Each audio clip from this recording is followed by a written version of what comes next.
The cops are good cops if they don't abuse people.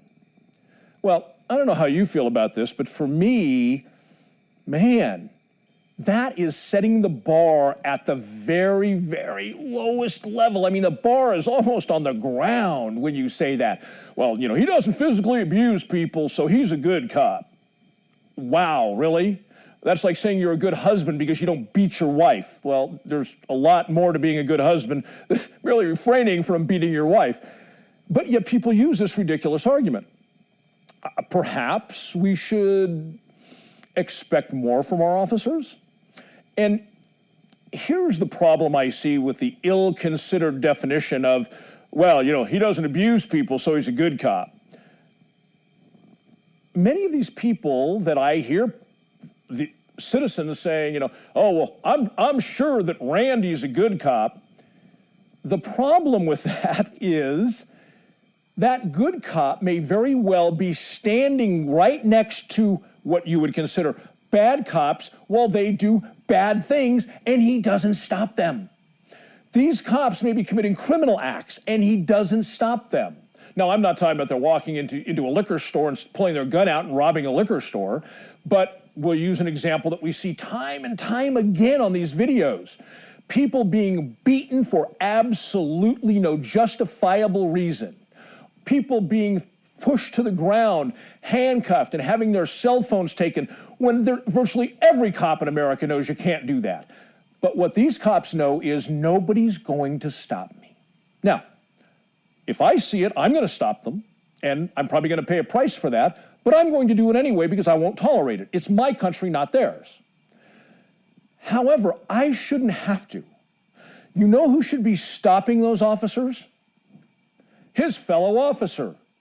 When somebody gets in when a cop gets in a citizen's face and says, you just committed a felony for filming you. You give me that phone right now. And the person says, I'm not going to give you my phone. He says, then I'm going to arrest you. Get on your knees, get on your knees. And he starts to get out his gun. His partner or other officers at the scene should immediately come over and say, stop. Get right in front of his face. Stop. I'm going to have to arrest you if you continue. You are committing a criminal act. You are outside the law. There is no law supporting your activities. You are committing what the law calls terrorist threats. If it was legal, it would be a proper legal process. But because it's not a felony, he has no right to take the person to jail. It's not a misdemeanor, I should be clear about that either. He has no right to take them to jail, to detain them, to touch them, or even speak to them. Because he has the right to do none of that, when he does, he's a criminal. And his partner or his fellow officers nearby should get in his face and tell him, if they're good cops, should tell him, stop.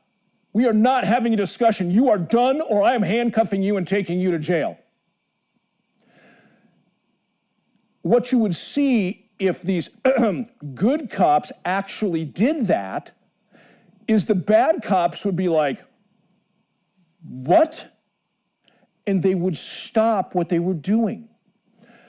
I think one of the saddest examples of people calling cops good cops when they're not is when you have 4 or 5 or 6 cops viciously, severely, and illegally just beating some poor citizen, in some cases to death. And you see on the fringes of the videos other cops standing there next to their cars. They're not participating in the beating, but they're not stopping it. That they are charged with enforcing the laws of their state, and they're witnessing a felony in progress, and they sit on their hands. I will consider these guys good cops when one of them comes out of the holster with his gun and says, stop or I'll shoot.